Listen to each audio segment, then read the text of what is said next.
Hello everyone. Today we'll be talking about the topic characteristics of accounting.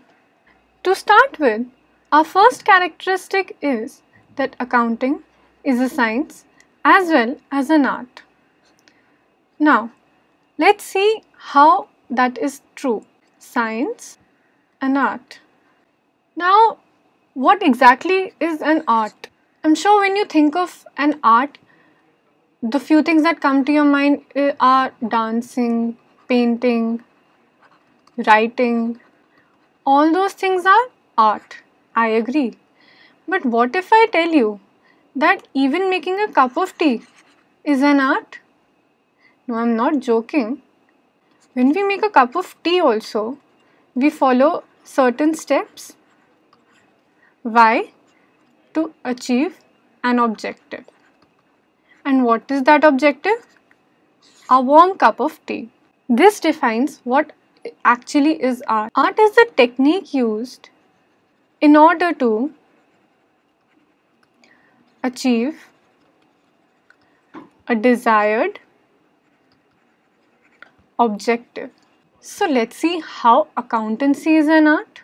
Any business, be it of any kind, has the main motive of achieving a profit. That is its main objective. Now, whatever techniques used by any firm to achieve that profit, the recording of all those transactions, techniques, methods, everything is accountancy. Those techniques are given by GAAP, which is generally accepted accounting principles. Since accountancy follows the methods and techniques given by GAAP to achieve its desired objective, that is how accountancy can be said to be an art. Now let's see how it is a science. What exactly is science? When we think of science, the three things that come to our mind are physics, chemistry, and biology. And that is true. Science is all of this. But how? When we talk about chemistry, chemistry involves certain set of rules, principles, which have been derived by working in the laboratories and conducting experiments, and it has always been evolved over a period of time. So is the case with accountancy. Accountancy also follows a set of rules, principles, concepts, and conventions in order to achieve its desired objective. And therefore, just like chemistry, accounting is also a science. Now, coming back to our characteristics, accountancy is a science as well as an art. Number 2, financial transactions only. This means that accountancy only includes those transactions which are of a financial nature or in monetary terms. Let's understand this a little more better. Suppose you go to Janpat market to shop with your friend. Now, there are various shops in Janpat. The shopkeeper, who's the owner of the shop, has some helpers with them who pitch in the clothes to you. Right. Now, for example, Mr. Haldiram, a shopkeeper, hires a helper by the name of Chotu. Now, Chotu works for 8 hours a day and at the end of every month gets rupees 5,000 for his services. Now, at the end of the month, when Haldiram pays Chotu his salary, he records that in the books of his accounts. Now, what will he record? The 8 hours of working or the 5,000 paid to him? The 5,000 paid to him and not the time invested by him. And why is that?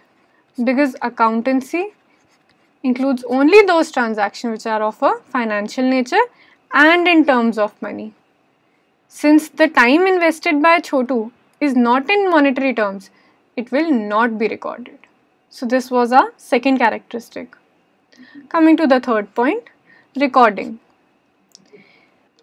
Recording is one of the main steps in the process of accountancy. It is the primary recording of all the transactions which are in monetary terms in the books of accounts, which is our journal. This also includes subsidiary book. Also, the transactions recorded in the journal are recorded from the source documents, which are the bills, receipts, and any other such document. This was our third characteristic. Coming to the fourth one, classifying. Now, once these transactions have been recorded in the journal, they are further classified. Now, you must be wondering what is the reason for this classification. Let us take an example for this. Suppose Deepika Padukone loves eating momos, and she has a favorite momo seller who also gives her momos on credit, sometimes when she doesn't have that much of money. Now, the momos seller, Dolma auntie, keeps recording all her transactions in a journal. What all she purchased, what all she sold, everything. Now, since Deepika is a regular customer and often buys momos on credit, Dolma auntie felt that it was very convenient if she maintained a separate account by Deepika's name. This account is known as a ledger. Hence, this is what classification of accounts is. Classification of accounts means grouping transactions of a similar nature under one head for a comprehensive report and making it understandable. Now, coming back to the characteristics, our fifth characteristic then is summarizing. What is summarizing and why is it done? At the end of the year, which could be 31st March or 31st December, any proprietor feels that he wants to now ascertain his or her profit or loss. For that, the accountant then prepares the final accounts, which is a summarized form of all the transactions that have been recording throughout the year. This provides a very comprehensive report of all the transactions. Now, if a proprietor sits and goes through all the transactions that have been done over the period of 1 year, it will be very time consuming and a rigorous process. Therefore, a summary is created, which consists of a trial balance, profit and loss account, and a balance sheet. All these comprise of the final accounts, which refers to as summarizing. The sixth point is interpretation of results. Once these accounts are made, interpretation is very important. And what does it include? How accounts are used to measure ratios, how are the techniques used, and which techniques are used, how are the ratios measured. All these interpretations are done once the accounts are made. The seventh characteristic is communication. Communication of the end result of the financial statements to the users. What these users could be? The management, the public, employees, owners, shareholders, investors, so that they can make informed decisions also. All these points will be discussed in the further videos in detail.